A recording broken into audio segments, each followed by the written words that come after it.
Guys, so we are going through some longer form stuff. What I do with every single client that I get is something called a needs analysis. This is important because you need to know all the potential issues that you need to work on over the course of a training program. So this is the start of the assessment that filters into main lift prescriptions, accessory exercise prescriptions, and then also warm up stuff. And if you're not doing these sort of needs analysis, I don't even know. For new clients coming in, you are kind of throwing shit at the wall and hoping what sticks. You need to systematize everything when it comes to coaching, and if you're not, chance you've been able to help someone long term is very low. So we're going to go through this. We're going to go through client issues. I just made a random client. So we're starting with kind of what their problem is, and then we're going to look at 4 potential issues for each one. There could be a bajillion potential issues. We're going to keep it at 4 for now, and then we're going to kind of go through what we could work on in either main lifts or accessories or warm-ups to fix these problems. So first one is going to be chest cave in the squat, potential issues. Bracing, right? A lot of the times people lose that connection from their legs into the bar because that bracing component, which connects our torso to our legs, isn't there, right? So you warm up their bracing more effectively before they actually go to squat, and then you train their abs much harder. That's a really, really easy fix for that. If we're still presenting with issues after that, we would obviously go and potentially train abs through different planes, start to train obliques, things like that. Second one would be weak upper back, right? So if the bar's starting to roll on their back or move on their back,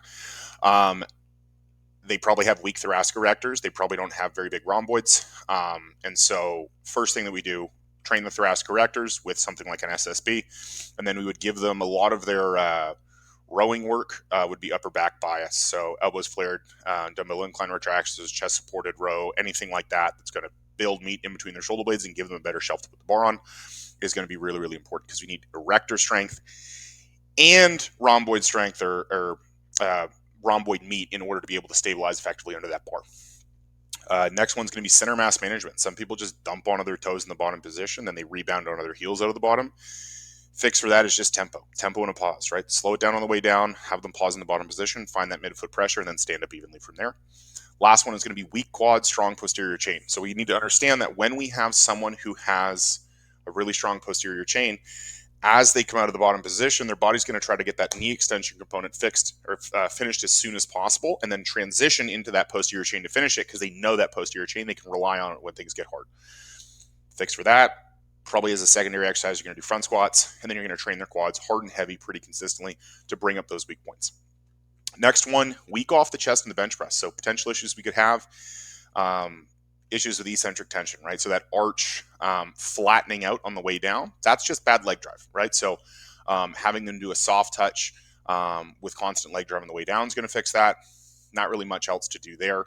Weak pecs, right? So weak pecs is also going to ride into this kind of positional issue of being weak off of the chest. So weak pecs typically go with poor scapular control because essentially those pecs are so weak that the upper back has to round out to give those pecs leverage to move it off of the chest, or at least that's one of the things that can happen. So bringing up those pecs is going to stop that shoulder from moving. So things like dumbbell press through an additional shoulder extension moment, right? So shoulder extension is this elbow being kind of driven behind the body. So dumbbell presses with a lot of shoulder extension, close grip, which naturally biases more shoulder extension, is going to be beneficial. And then that rides into that next one, which is poor scapular control. A lot of people are weak off the chest and the bench because they come unglued on the way down. And what allows us to stay glued on the way down is eccentric leg drive, but also a lot of meat in between our shoulder blades to isometrically contract and hold our shoulder blades in the right position. Tons of upper back work, just like we did with the weak upper back in the chest cave. And the last one is going to be bad arch, right? So if someone has a bad arch, you're going to be weak off of the chest, all related to that scapular positioning. So working on T-spine mobility in their warm-up. It's not crazy. It's nothing new. Literally just work on T-spine mobility in the warm-up. And the last one's going to be weak at lockout in the deadlift. So potential issues is going to be starting position. So fix for this is going to be pauses off of the floor or a slight deficit. Nothing crazy there. They suck off of the floor, so you get them to spend time near the floor. Positioning past the knee could be a weak posterior chain, so we could do something like an RDL. Alternatively, if it's just a timing issue, we could do pauses at the knee, right? A lot of the times people are great off the floor, they get to the knee, that armpit drifts over the bar, instead of staying directly lined over top of it. And so just getting them to spend more time in that position, understanding what midfoot pressure looks like, understanding that they need to keep their arm put to the bar is going to fix that pretty quickly. Next is going to be bracing, right? You may be weak at lockout on the deadlift because your brace is not connecting your arms, which are connected to your torso, to your hips. And if that brace kind of fails, we end up in this fucking dog shitting razor blades position where the hip is tucked underneath. You can't extend a joint that's already extended. So working on your brace, really strong abs, really strong obliques, to allow you to maintain that brace all the way to lockout, understanding that the other component of a brace is going to be your lats on the backside. So strong lats, strong abs, strong obliques is going to give us that kind of circumferential pressure in our brace to stop that hip from tucking underneath. And the last one is going to be not enough momentum, right? So a lot of the people struggle at lockout, and it's literally just a timing thing because they don't have enough pop off of the floor. Pop off of the floor is typically weak quads. So training that through something like a front squat or hack squat or knees over toe Bulgarian, knees over toe frontal loaded Swiss squat is going to be able to help that. And the great thing about this, right, is if you identify multiple potential issues, the solution is going to be multiple potential solutions. So you can do all of these things over the course of a training week to work on it.